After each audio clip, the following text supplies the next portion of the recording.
All right, folks, let's just have a seat now. Please joining me in welcoming to the stage Beth George, partner and head of strategic risk and crisis management at Freshfields, as well as a former general counsel of the U.S. Department of Defense. Please put your hands together. All right, I know we're getting into the afternoon here, so we're going to have a little bit of a change of topic now.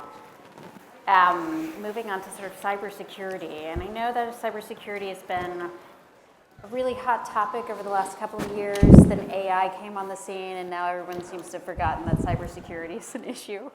But everyone's still after your data. I can't tell you the number of M&A deals that I have been brought into because in the middle of a deal, a hack has happened, normally in the target, and we're trying to sort of assess what's the risk for the acquiring company. We're very lucky today to be joined by three of sort of the leading, I know you guys don't want to be called regulators, government officials tackling cybersecurity issues. And you have a great range of folks to hear from today. So first, to my immediate left is Spencer Fisher. He's the chief counsel of the Cybersecurity and Infrastructure Security Agency, otherwise known as CISA at DHS. CISA is probably the sort of crown jewel that the government thinks of as its attempt to address cybersecurity issues. Next to him is Sean Newell, chief of the National Security Cybersecurity Section at DOJ. Thinking of the DOJ, he has one very specific area that he focuses on, and that's nation-state actors, and which tend to be the most pernicious areas of attacks and the areas where we see actual material devastating impacts to companies. I talk a little bit about that, and then on the phone, hopefully we have, by video, Jorge Tenreiro, who's the deputy chief at the SEC on enforcement, who's going to talk a little bit about, the pain points that I think probably most people in this room are very familiar with, the new sort of cybersecurity rules around the SEC and the SEC's enforcement actions around this. So I'm really excited to have all of you here. I want to start by just sort of introducing this audience to sort of your areas of expertise and sort of how and this is of course only 3 of the sort of pillars, there's probably another 20 of the United States governments that are trying to tackle cybersecurity. So Sean, I wanted to start with you. It's been well over a decade now that DOJ has been very strong in playing this area of national security meets cybersecurity. Since then, we've seen, I think about 10, 12 years ago, the United States government first started talking publicly about Chinese hacking of US companies. And at the time, I think the FBI director called it the greatest transfer of wealth in history. I don't know if that's totally accurate, but that was sort of like the lens through which it was the NSA director. I was the NSA director. Keith okay. Alexander. Yeah, since then, there's been North Korea's attack on Sony. There's been sort of Russia's exquisite attack on SolarWinds, which we'll talk about a little bit. There was Colonial Pipeline. Right now, we're in the middle of Change Healthcare, which has a ransomware attack that may or may not be nation-state based. Microsoft most recently released not 1 but 2 8Ks about a nation-state hack on their systems. The first 8K noting that it had happened, and a second 8K noting that it was actually ongoing.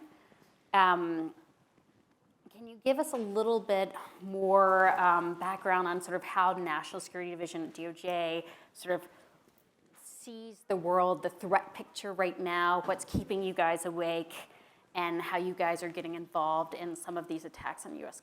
companies? Yeah, thank you, Beth. First of all, I do want to thank Jorge for wearing a tie today.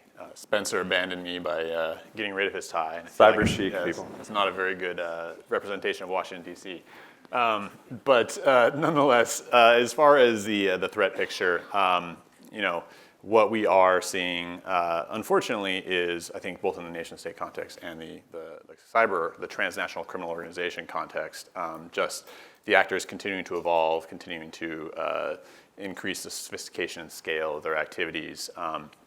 And there's a large number of factors to that. I think on the nation state side of the house, you now see these countries seeing cyber-enabled activities, whether it's theft, destructive or disruptive cyber attacks, theft of crypto or fiat currency in the case of North Korea. They see these as all low-cost ways to advance their regime goals. And then on the criminal side of the house, you're definitely seeing this development of an ecosystem with like specialization of cyber criminals, where you have one cyber criminal who is really good at coding malware, and you have another one who's really good at obtaining initial access to companies, and they're just developing this ecosystem where they're all coming together and in what we call, in the ransomware context, ransomware as a service, and just really upping their game in the scale of their attacks. So I think on the government side, as set forth in the administration's National Cybersecurity Strategy, which came out last year, we have really been called upon and calling upon ourselves to up our own game in countering these activities. And so for the National Security Division of the Department of Justice, one of the things that we have done to help implement that strategy is we have stood up the National Security Cyber Section, which I now lead, which has prosecutors who are entirely devoted to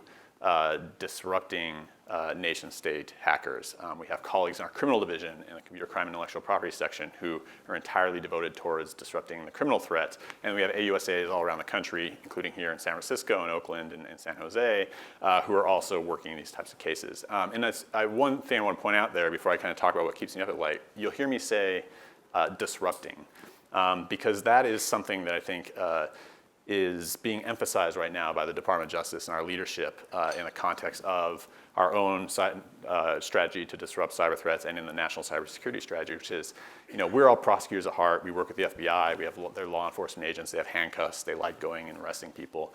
But in the cyber context, that kind of law enforcement model of building a case over a long period of time, keeping it secret, busting down the door, arresting the guy, and taking him to the courtroom and having a trial and eventually convicting them, it's just not perfectly applicable in the cyber context, because a lot of our adversaries, whether they're transnational cyber criminals or nation states, are obviously hacking from safe havens. They're in places where we can't get to them with our law enforcement tools. So while arresting them is the ultimate disruption, we have to think of other ways to raise their costs, to prevent them from doing what they want to do and from buying network defenders time and space to defend their companies.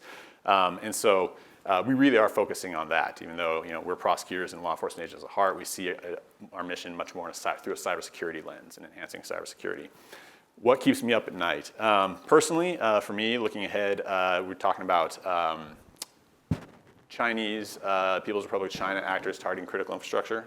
You've probably heard about a lot of discussion from the US government about that since November of last year, something that we are seeing. We're disrupting it as much as we can. DOJ launched a court-authorized operation back in December and January to really disrupt some of the infrastructure the Chinese hackers are using to target our critical infrastructure, to lie low and gain persistent access to eventually maybe take an action to disrupt that critical infrastructure if there were ever a crisis between the United States and China. So that definitely is something that's high on our radar. Iran is doing a little bit of activity targeting industrial control systems of a similar type. And then I'm also right now thinking a lot about foreign malign influence, cyber-enabled foreign malign influence in the context of a forthcoming election in November 2024 here, trying to figure out how the actors are going to try to sow division, create misinformation, things along those lines in the context of our election. We've seen that happen in 2020. I don't know if folks are familiar with that. We saw the Iranian government, the IRGC, in particular, conducting a campaign to sow discord by pretending they're the Proud Boys and threatening Democratic voters, and then they compromised a media company and they were going to put out fake news stories after the election. Luckily, we caught on to it and headed that off of the pass. But those are the two things that keep me up. But from the business community, I might actually tweak that a little bit and say PRC still, but maybe their theft of intellectual property, of sensitive business data, that continues. We're fighting it, but they continue to do that, and they're continuing to look out there for companies that in the West that have technologies, have data that would advance their own objectives, which are pretty much laid out in their 5-year plans. And then ransomware. The ransomware actors are out there looking for opportunities. Beth, you mentioned the context of M&A. companies getting hit in there. And I think we are seeing them, and FBI actually put an alert about this out in November 2021. We're seeing these actors recognizing that like the certain business events, and M&A transactions being one of them, where they have maximum leverage over the victims. They have maximum opportunity to gain that initial access to the system, and that's because there's unclear reporting lines in the context of the merger or the acquisition. There's legacy systems that are being left over after an acquisition. There's the cybersecurity folks are more focused on the transition and as opposed to cybersecurity at that point in time. And then there's a lot of pressure to actually get your systems decrypted so they have maximum leverage on actually extorting that payment from them. And so, I think from a government perspective, I'm focused on the critical infrastructure form line influence, but I think from a business community perspective, I would almost say, the big things are PRC, theft of data, and then the ransomware threat.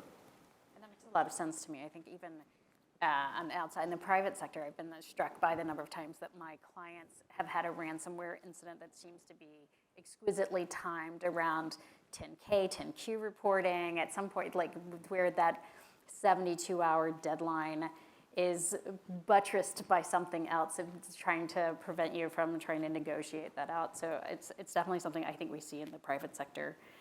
Spencer, Sean talked a little bit about critical infrastructure, but that's really your sort of bread and butter over at CISA. It's in the name. So when we talk about critical infrastructure, I think it's really easy for people to think about water facilities, energy plants, but sort of like it's broader. How does the government think about critical infrastructure? Yeah, and thank you. I wanted to say thank you for having me here today. I really appreciate it. The weather here is awful. It's just terrible. I can't believe I came, but gorgeous day. Thank you. So the nation's critical infrastructure, it's organized into 16 different sectors. Those comprise assets, systems, and networks, whether physical or virtual, that are considered so vital to the United States that destruction, incapacitation would have a debilitating effect on security, national economic security, or public health and safety. And so that is, as you mentioned, the bread and butter of CISA's mission.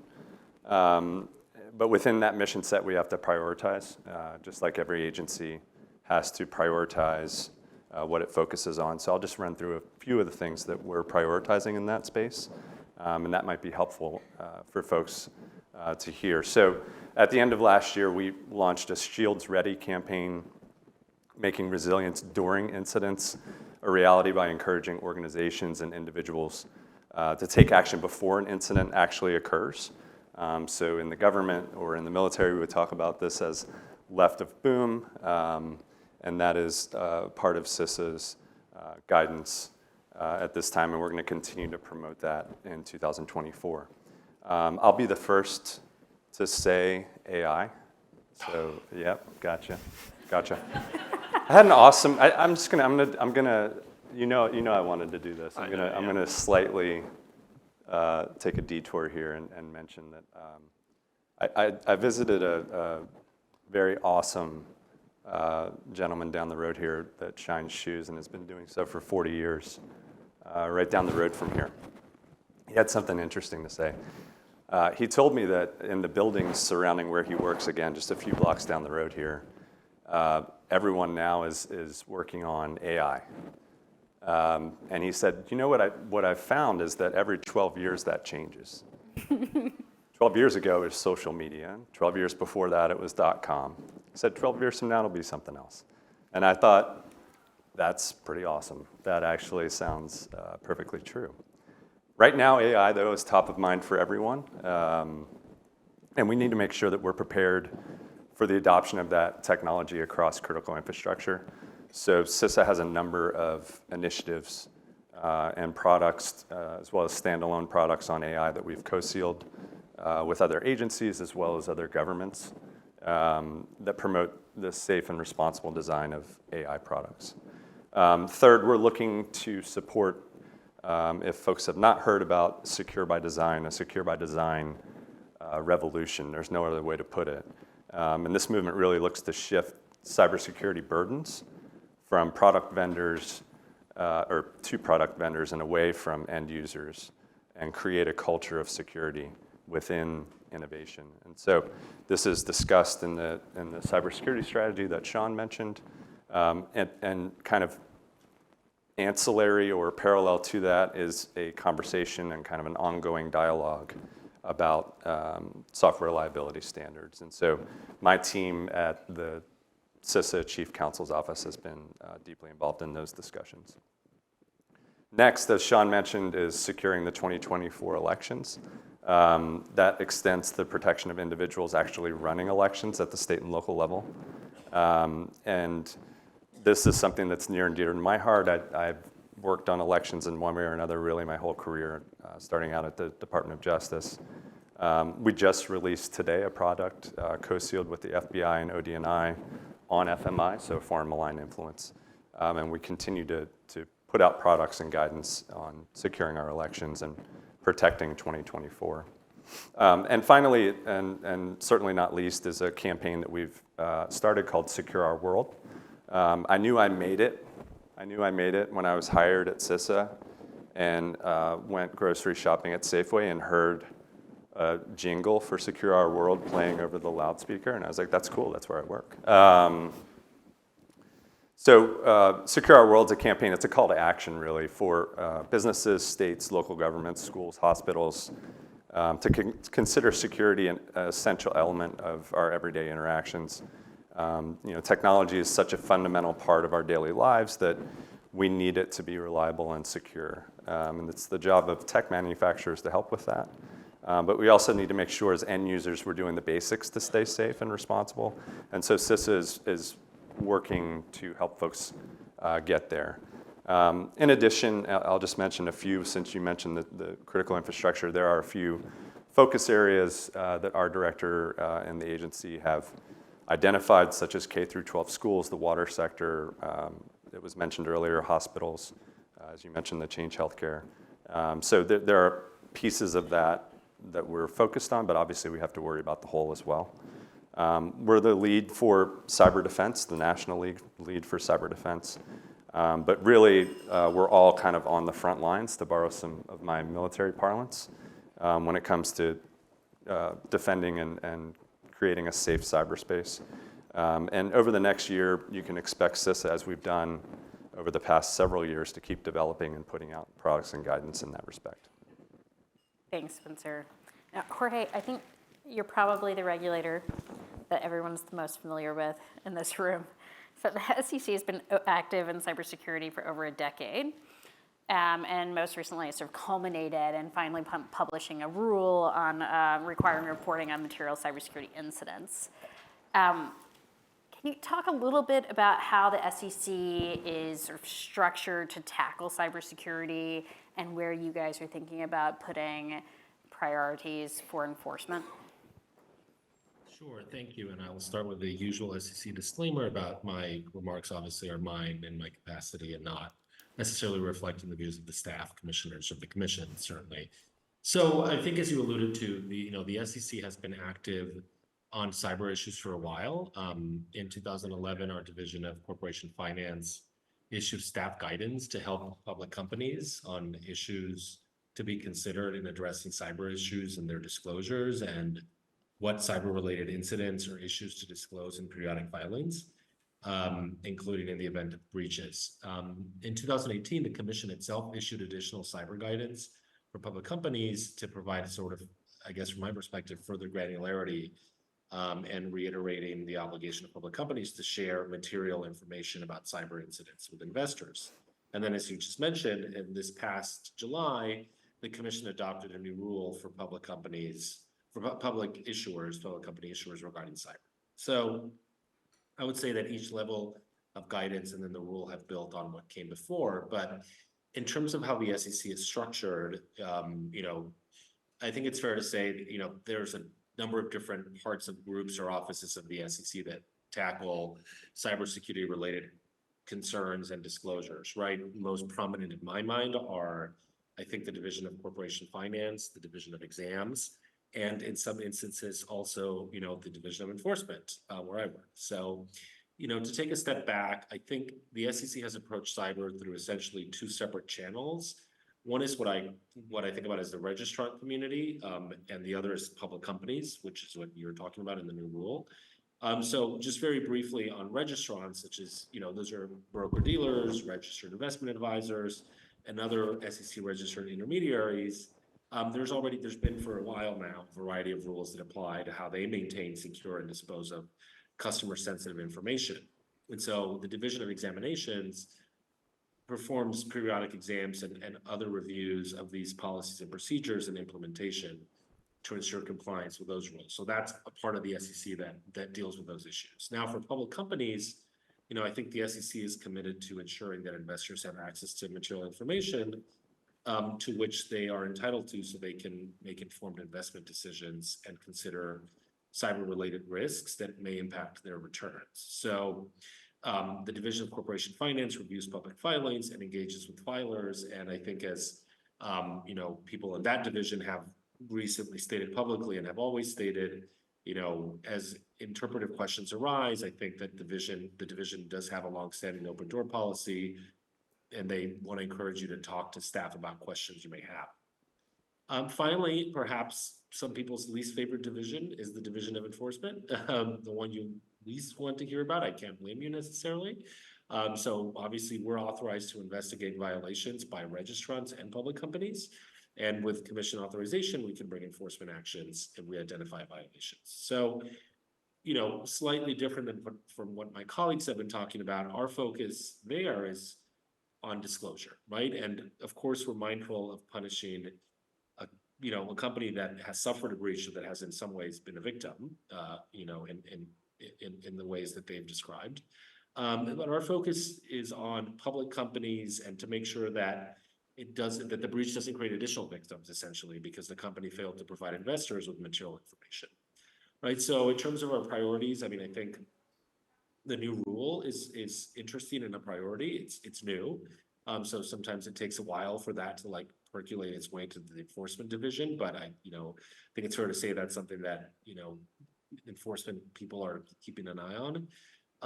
And we'll talk a little bit more about the rule, I think, later in the program. But generally speaking, just for today's purpose, for the purposes of this question, the rule includes, periodic filings around cyber governance and risk and disclosure within 4 days after sort of materiality determination following a cyber event. So, and a priority for the division, I think, remains for that registrant bucket that I talked about, ensuring that they comply with the regulations that apply to them about protecting customer data. Thank you. So I want to talk about my nightmare, which is SolarWinds. And it brings all of you guys together, right? So we'll talk a little bit about, for those of you who are not familiar with, SolarWinds was a security company. It experienced what I describe as the most exquisite hack that I think I'm aware of that's been public by Russia. The targets were its clients, which included the United States government. And, after having gone through what was a disaster of a experience, they are now in a situation where their CISO has been charged with fraud by the SEC, and that the company has been charged with failure for issuing proper disclosures around its cybersecurity risks. This is from moment of threat vector to end regulatory situation, like the worst scenario, I think, for a company. So Sean, I want to start with you and sort of talk about, this was not a typical hack that I think people think of, where you think this group is coming in and they want to steal data so they can sell it, or they want to ransomware something, or they want my data. This was a group that came in and said, you are my access, my key into possibly 18,000 different customers. Talk a little bit about what happened here, from what you can talk about in the unclassed situation. Maybe it's all unclassed today. What Russia did, why they targeted SolarWinds, and why it was such an effective hack. Yes, I probably should have mentioned this type of hack, which we refer to as a supply chain attack, in my "What Keeps Me Up at Night" message, because it does just resonate on for many months and many years after the initial hack. So what happened was SolarWinds, a software company based in Texas, they had a piece of software called Orion, which helped cybersecurity network defenders monitor their network. And what happened was the members of the Foreign Intelligence Service of the Russian Federation, they're known as the SVR, one of the successors to the KGB, figured out, because they're very smart and very sophisticated, they figured out that, hey, SolarWinds provides its software to its customers, periodically updates that software for its customers. They are, as you mentioned, the door into many different places we want to go for our intelligence gathering purposes. So they targeted SolarWinds. They gained access to SolarWinds. They moved laterally. This is in October, I think, around when this is all public information that I'm telling you, and information has been acknowledged by the company. It's not classified or information that the company provided to us during the course of the investigation. But in October 2019, they gained access to the network. They laid low. They slowly moved laterally through the network to the production environment. They gained access to the production environment for the software, and they watched how the company updated the software and pushed out the updates. And at a certain point in time, between October 2019 and March 2023, they inserted their own code into that software, which provide them a backdoor to any system in which that software was loaded. So March 2023 comes around, the company, through its normal cycle, updates the software, pushes it out, not realizing that this update, the SVR had gotten in and put a backdoor into it. So all the customers of SolarWinds that updated their software on March 2023 had a backdoor. Now this is thousands, if not tens of thousands, of customers around the world. But what the SVR did after that was they looked at who they then had access to and went in very targeted manner to US government agencies, foreign governments, and then a lot of private sector entities. And they were using this backdoor to get into systems and go for the data that was of interest to the Russian government.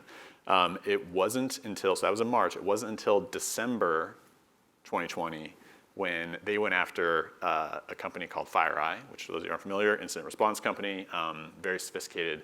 And I think we're all fortunate that they went after FireEye because who better to discover a network intrusion by a very sophisticated adversary than a company that makes its living by discovering network intrusions by very sophisticated adversaries.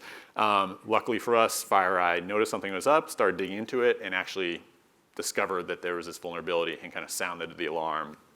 And from then on, the U.S. government popped into action. We initiated investigations. DHS was very involved in getting out information about the hack and getting out information to federal government, civilian enterprise, saying, here's where you got to look for, here's the patches, things along those lines. So it was very devastating. DOJ in particular, and yours truly, we had our emails stolen. A funny fact that doesn't get much attention, though, it was not just SolarWinds. SolarWinds allowed them into DOJ's network. They actually then took advantage of a flaw in Microsoft software to move laterally within DOJ. So they're this very sophisticated actor. They had two previously unknown vulnerabilities that they were taking advantage of to go after DOJ specifically and others. And they gathered all this information. So discovered, remediated. We worked very closely with SolarWinds throughout and we're continuing to do so in our investigation. They were very open to law enforcement, shared lots of information with us, provided witnesses, and I think that it was a very bad day for them and for the U.S. government and for a lot of other companies in December when this all came to light. Right around Christmas, right? Right around Christmas, yeah, as these things tend to happen. I was just trying to remember what ruined my Christmas that year. There was this. So Spencer, this was like, I mean, terrible moment for the United States government. I think like a proof of concept for CISA, right? Like how did you guys sort of react? What were the lessons learned as a victim in the government? And then what were sort of the practices that you think that the government actually sort of nailed this time that companies should be thinking about when they have a similar situation? Yeah, great question. Thank you. So I share your pain, first of all. I was not at CISA. I've only been at CISA for a year, so I was at the White House working at the National Security Council and got a call, I think the day before Christmas, to come in and discuss something. So I definitely understand the impact on Christmas that year in December 2020. So in the immediate aftermath of the SolarWinds campaign, CISA, as Sean alluded to, DHS, CISA worked with the government, private sector, and international partners, sharing information and resources. They were working under the PPD 41 UCG concept at the time. Since then, CISA's addressed many of the lessons learned and implemented changes recommended or authorized through things like the Biden administration's cybersecurity executive order. The NDAA has touched on this as well, the National Defense Authorization Act, the cybersecurity strategy, the CSAC, Cybersecurity Advisory Council. I know I'm just throwing acronyms at you all, but it's what we do from the government. No one knows what the NDAA is, Spencer. Okay. Cyber Response and Recovery Fund, another one, CRRF. You guys want more? No. So these are all things that I think have been informed over the last 3 years by the SolarWinds hack. So using those authorities, right, and I come at this from the legal perspective at CISA, using those authorities, so working with our clients within the ambit of those authorities, we've made some strides in cybersecurity across both federal and critical infrastructure networks. So I'll just talk a little bit about that because it goes to CISA's mission. So CISA's mission includes, I talked about critical infrastructure earlier. CISA's mission includes defending the FCEB, I'll throw another one at you guys, the Federal Civilian Executive Branch Network, which is the largest computer network in the world. And so for federal networks, we've stood up a federal dashboard that provides granular data into cybersecurity risk across civilian agencies. We've deployed endpoint detection and response capabilities across thousands of hosts and gained unprecedented visibility. And we've also deployed new shared services, so protective DNS to prevent intrusions at scale. We've issued numerous binding operational directives, which my staff works with our clients on, that have transformed how agencies prioritize vulnerabilities and set requirements for agencies to report information on assets and vulnerabilities to CISA. So big part of our work is this cyber defense mission. Across critical infrastructure, so broadening out from the federal government, we've published cyber performance goals. So this is a voluntary baseline framework. You can think about it along the same lines as the NIST framework, OMB guidance, FISMA, to establish a baseline of cybersecurity practices across sectors. And we've expanded our Cyber Sentry program to nearly 20 of the nation's most critical entities. And we've established a novel model of persistent collaboration that brings public and private sector partners together through the Joint Cyber Defense Collaborative, JCDC. And so, most of critical infrastructure sits in the private sector. So CISA works very diligently and very hard at forming those partnerships between, and I know this has become a little bit of a cliche, but the public-private partnership is vital to our mission. And something we place a lot of priority in.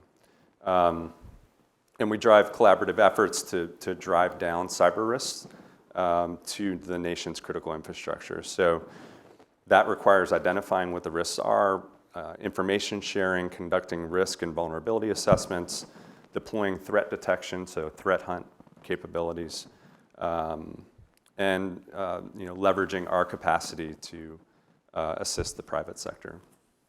Our hope is that we're helping agencies as the nation's cyber defense agency to prevent and respond to cyber attacks. So in the wake of SolarWinds, offering assistance to victim organizations using information from incident reports to protect other possible victims.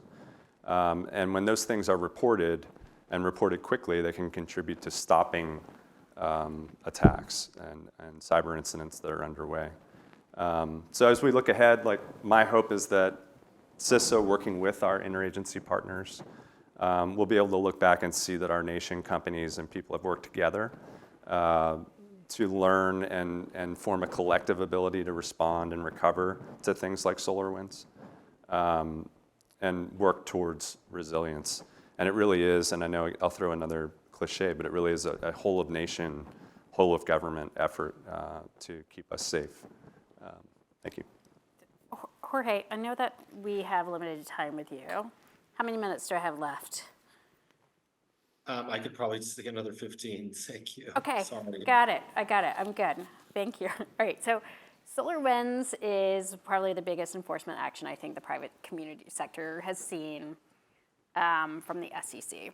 And so I'm going to talk a little bit about it because I know that you can't, and then I'll let you talk more generally. So for any company, so SolarWinds had 18,000 customers. If you were a customer of SolarWinds, sometime in, like, say, February, March, April, you got a letter from the SEC saying, you are a user of SolarWinds. SolarWinds told us that you were a customer. Did you have this software in place? Have you checked first? Have you been breached? You know, and so forth. Have you assessed materiality of this incident? Did you disclose it? If you didn't disclose it, why? And we saw this in law firms because it was not one client, it was like 20 clients, 30 clients, 40 clients getting these letters from the SEC. And we thought, well, the SEC is really taking this quite seriously. So this all culminates in, I think, like maybe a couple of months ago, the SEC files charges against the CISO. This is the first time we've seen a CISO held accountable by the SEC around disclosures. And sort of two things that really sort of came out in the complaint. One, that the CISO was sort of putting out marketing materials touting SolarWinds cybersecurity. It's a cybersecurity firm, or ISO 27001 compliant, blah, blah, blah, while at the same time having received tons of emails that I think most CISOs receive that say things like, our security is crap, we have a massive amount of cybersecurity debt, this place is like, you know, a steaming pile of, you know, but the same, you know, and then the material and the disclosures of SolarWinds probably reads like almost every other company's disclosures. We could be subject to a cyber attack. We have this kind of material, and we have that kind of material, and in the event that we had an incident, it could be, you know, problematic for our company in a myriad of ways. So the CISO and the company have been charged, interestingly to all of us on the outside, not other executives, both for, you know, fraud and for controls failures around disclosures. So I know that, Jorge, you cannot talk about this case, which is devastating to me, but let's talk about the hypothetical situation of CISOs and companies out there that are looking at this complaint from the SEC, which is definitely the most aggressive posture we have seen towards a victim company, I think. Maybe to the exclusion of the FTC. Maybe the FTC has played this tough as well. But what lessons should companies be taking from this action from the SEC in terms of the expectations today of what they should be talking about when they're talking about cybersecurity, when they're talking about, every company I know has a massive amount of cybersecurity debt. How much do they need to be putting that out there in their disclosures? What are those sort of, from your regulatory perspective, what are you guys expecting?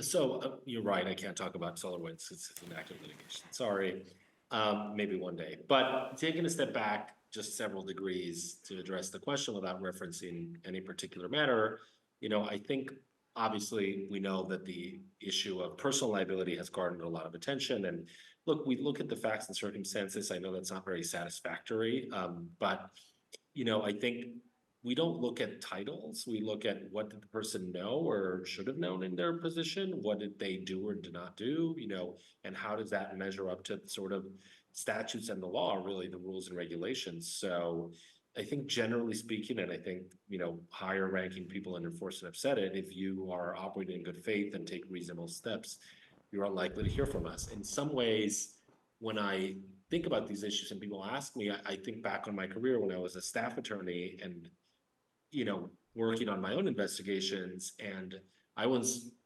had a case where, you know, we sued a company. I don't want to name them even though it's public, just because I don't want to bring this up back for them. But basically, like, they were talking about the safety of their product, and they had all these reports that said these products are not safe. And it's, it does remind me of that sort of situation where you're internally getting very specific information that something is wrong, and then outwardly you're saying, oh, nothing's wrong. Or you're giving these sort of, what I think you described as boilerplate disclosures. So, situations like that have always been troubling for the SEC. And I don't think it's necessarily new in this context, although I presume that all of those notices that we sent out made some of the law firm people very busy. But instead, going back to sort of the CISO's question, because I don't want to completely skirt answering, I think there's three sets of things that they and others in similar positions can do to advance their entity's preparedness and improve outcomes in that process, right? So I think we think about maybe education, engagement, and execution, right? Educate people about the meaning and of the rules and what they are, what the expectations are. Engage with the stakeholders in the company and impacted groups internally to understand business units, sources of risk, opportunity, where you are in achieving compliance with what you've set out as your, you said it publicly, right?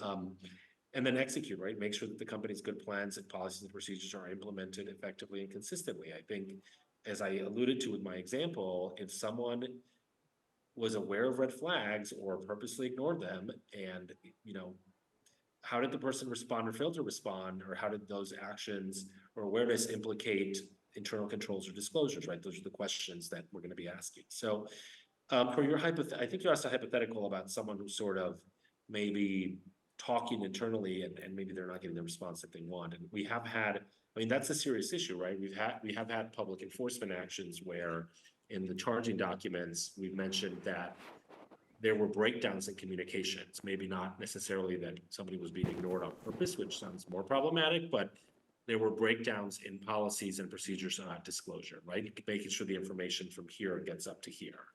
I don't know if you were referring to something more, I guess what I would say, again, just from my perspective for cybersecurity professionals, if they feel like they're not being heard internally, is please continue your efforts to make sure that you are heard. And hopefully our enforcement efforts are helping to show why it is in the company's interest to listen and keep those internal lines open and effective. I don't know if you're referring to like a more extreme situation of like someone being, someone raising an alarm or blowing the whistle and not being heard. Obviously that veers into other kind of territory, but I think that's what the expectations are, and they're not necessarily that different than what you see in other contexts, despite, obviously the interest in cyber is great, and I understand that. Thanks, Jorge. I think that's helpful. I think that from sort of the CISO community, there was a massive allergic reaction to this enforcement proceeding, in part because I think CISOs have long felt like their head has always been on the chopping block. If I can just make it through this job for 2 years, if we have a breach, I'm definitely gonna be the person who gets fired. I think there's a massive amount of risk that they are having to deal with. And I think, even when you're talking about the United States government, it was also, subject to this hack. It was a very exquisite or very impressive company that was actually able to detect it. And so putting this pressure on CISOs, I think it's gonna be a whole new level of education to sort of understand what their roles are in terms of public companies and disclosures. And for this crowd, when you're acquiring another, company and you're looking at sort of what's internal to them, I think that most targets of acquisitions tend to be weaker cybersecurity standards than the sort of parent company ends up having. So, Jorge, while we're with you, I want to talk a little bit about the recent SEC rule requiring companies to issue 8Ks within 4 days of determining a cybersecurity incident is material. I'm going to give an anecdote from my time in the Obama administration. There was a period of time where there were major Iranian-based attacks on banks leading up to the Iran deal, trying to put pressure on the United States government, and the banks, mostly New York-based banks, were sort of proxies for that pressure, and there were a large number of DDoS attacks. I don't know how many people in this room remember this. It was 2015, 2016. And I remember this very distinctly because we were in a meeting at the Treasury Department, and the Treasury bank officials were pushing on the United States government to do something about these DDoS attacks, in part because the banks were saying we're spending $20 million, $30 million, $40 million, $50 million a month to sort of divert these attacks away from us. And this is about your foreign policy, and this is a foreign state, and you should be protecting us. And I remember a Treasury official asking one bank official, well, if it's $50 million a month, are you disclosing it in your securities filings? And they said, no, it's not material. Which at the time, as a lowly paid government official, I thought, that's insane. And now I'm like sitting in Silicon Valley, and I'm like, well, he's probably right. But to put this in context, so we have this 8K, 4 days, you must disclose this materiality. What I have seen from sort of my little foxhole of reading people's 8Ks coming out is that a lot of companies are disclosing that they have incidents, but are also like putting in this caveat saying, but it's not material, or we haven't determined it's material yet. It sort of belies the question of why are we disclosing it in the first place, but for it to meet this rule. But if you're disclosing it and you're still saying it's not material, did you really meet the rule? So I think that sort of companies are still really struggling with how to attack this particular new rules around disclosures. Jorge, I have two questions for you around this. Sort of one, have you found it surprising the number of disclosures that are happening that are saying we had this incident, may have involved a nation state, we haven't determined it's material or we don't think it's material? And then sort of second, you're a company, you've put out this 8K, you've said it's not material. What should you expect from the SEC? So, yeah, I mean, just because I'm running a little short of time, I apologize. Just to level set, right, the rule for those, I think sounds like everyone's aware, but basically in July 23, the commission adopted rules that now require public companies to disclose material cybersecurity incidents and material information regarding their cybersecurity risk management. I'm being very general here in the interest of time, and the rules become effective.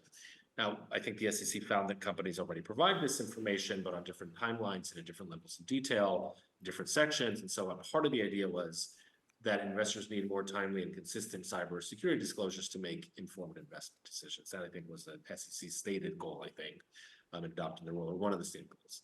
And so, as you noted, the core is that registrants, public companies rather, must determine whether an incident is material without reasonable delay, and then 4 days to make, file that, to make a filing about that determination in item 105 of Form 8K. So, and then you have some requirements about what you're supposed to disclose and describe, and et cetera. So, am I surprised that people are filing and the item saying that we have this, but it's not material? I guess yes and no is my answer, but it's you sort of alluded to it. This is pretty new and it's sort of developing. So I think I'm just going to leave it at that for now, because it is something that as the companies are working through, I think it's fair to infer that the SEC is going to be looking and thinking about that, right? As you do. I mean, these are iterative processes in some ways. And then in terms of more generally, right? I mean, should the SEC should the companies expect the SEC to review filing? I mean, as I mentioned in my first question, the Division of Corporation Finance reviews filings, right? And you can expect that that's probably what they're doing. And in terms of the Division of Enforcement, I mean, we enforce the rules. It's actually in another big part of the work that I do in my unit, which I'm very glad you have not asked me about, because I, welcome one day not talking about crypto, but you hear regulation by enforcement is something I hear. And it's interesting to me when I hear that, because we have regulations, we have to enforce them, right? We have these rules, companies clearly, they're figuring out and the rules and they're going to want to comply. I think it's fair to infer, sort of generally at a very general level, that the Division of Enforcement looks at the rules that we have that we have to enforce, right? And so eventually, I think it's fair to, again, I'm not going to talk about anything in particular, but it's something that the division will look at, or is probably generally looking at. I'm just going to leave it at that level of generality. But I think companies should expect, like with every other filing, that the SEC is looking at the public filings. Thank you, Jorge. And I know you might have to pop off real fast. So thank you and appreciate you joining us today. And sorry we're running a little late. Thank you for having me. John, one of the pieces of the rules that came out, I remember when the proposed rule came out, and it said you have 4 days within the determination that is material to sort of do this disclosure. And as well as many other law firms, commented, you're putting these companies in a terrible situation because particularly when it's a nation-state actor, you may not want to publicly acknowledge that they're on your system, but you may know it's a material incident. And so now you're going to have to disclose that there's a nation-state actor, for example, on your system, tipping them off that you know that they're there merely because you've got to meet this SEC requirement. And so the SEC came in its sort of amended final rule said, well, if you find yourself in this situation, you can go to the Attorney General and ask for a delay from making this SEC disclosure. So how many calls have you gotten? Yeah, so that's right. The delay is if the Attorney General determines there's substantial risk to national security or public safety by the disclosure, not the incident. The incident is not an issue. It's the disclosure that must pose that risk. And so I think, a lot of times the SEC would tell the companies, you don't have to put all that nitty-gritty stuff in there that would harm national security or public safety. But nonetheless, that did make it up in the final rule. And to date, in the 4 months, 5 months maybe, that we've had this rule in place, we have had 0 requests to delay disclosure, which is interesting given how many law firms commented this was absolutely necessary in order to protect national security. Completely necessary, Sean. Yep. Don't wait. But we're ready. When that first one comes in, we have a team of lawyers ready to pounce. No, it's a quick turnaround. Yeah. There's a very quick turnaround to make the I say that half jokingly because it is 4 days. And so we're telling companies, if you just think something might be material, you might need to delay, tell us right away because that 4-day clock is very 4 days fast. in the government, that's asking a lot. Versus the private sector, we're very efficient. Heard. All right, well, we're at the top of the hour, so I'm going to let it just sort of sit there. Thank you both for joining us today, and thank you all for having us. Thank you.